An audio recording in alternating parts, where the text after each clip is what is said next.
And he entered into a ship, and passed over, and came into his own city. And, behold, they brought to him a man sick of the palsy, lying on a bed. And Jesus, seeing their faith, said unto the sick of the palsy, Son, be of good cheer, thy sins be forgiven thee. And, behold, certain of the scribes said within themselves, This man blasphemeth. And Jesus, knowing their thoughts, said, Wherefore think ye evil in your hearts?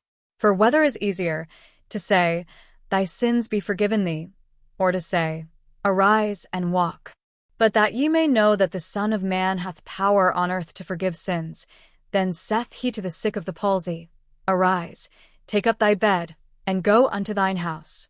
And he arose, and departed to his house. But when the multitude saw it, they marveled and glorified God, which had given such power unto men. And as Jesus passed forth from thence, he saw a man named Matthew sitting at the receipt of custom, and he saith unto him, Follow me. And he arose and followed him. And it came to pass, as Jesus sat at meat in the house, behold, many publicans and sinners came and sat down with him and his disciples. And when the Pharisees saw it, they said unto his disciples, Why eateth your master with publicans and sinners? But when Jesus heard that, he said unto them, They that be whole need not a physician, but they that are sick. But go ye and learn what that meaneth, I will have mercy, and not sacrifice, for I am not come to call the righteous, but sinners to repentance. Then came to him the disciples of John, saying, Why do we and the Pharisees fast oft, but thy disciples fast not? And Jesus said unto them, Can the children of the bride chamber mourn, as long as the bridegroom is with them? But the days will come, when the bridegroom shall be taken from them, and then shall they fast. No man putteth a piece of new cloth unto an old garment, for that which is put in to fill it up taketh from the garment, and the rent is made worse. Neither do men put new wine into old bottles, else the bottles break, and the wine runneth out, and the bottles perish. But they put new wine into new bottles, and both are preserved. While he spake these things unto them, behold, there came a certain ruler, and worshipped him, saying, My daughter is even now dead, but come and lay thy hand upon her, and she shall live. And Jesus arose and followed him, and so did his disciples.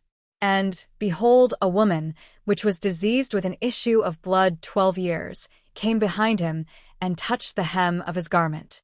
For she said within herself, If I may but touch his garment, I shall be whole. But Jesus turned him about, and when he saw her, he said, Daughter, be of good comfort. Thy faith hath made thee whole. And the woman was made whole from that hour. And when Jesus came into the ruler's house, and saw the minstrels and the people making a noise, he said unto them, Give place, for the maid is not dead, but sleepeth.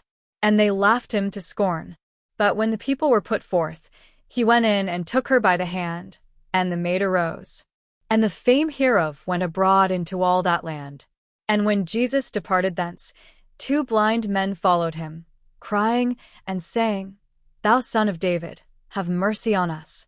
And when he was come into the house, the blind men came to him.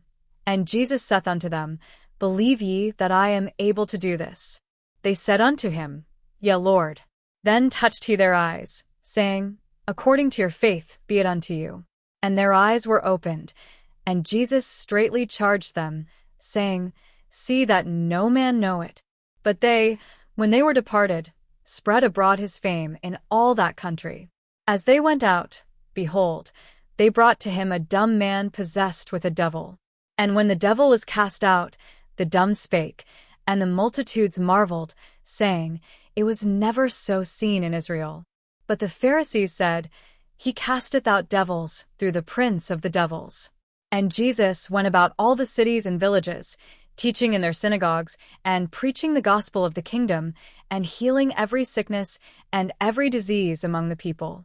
But when he saw the multitudes, he was moved with compassion on them, because they fainted and were scattered abroad, as sheep having no shepherd. Then saith he unto his disciples, The harvest truly is plenteous, but the laborers are few. Pray ye therefore the Lord of the harvest, that he will send forth laborers into his harvest.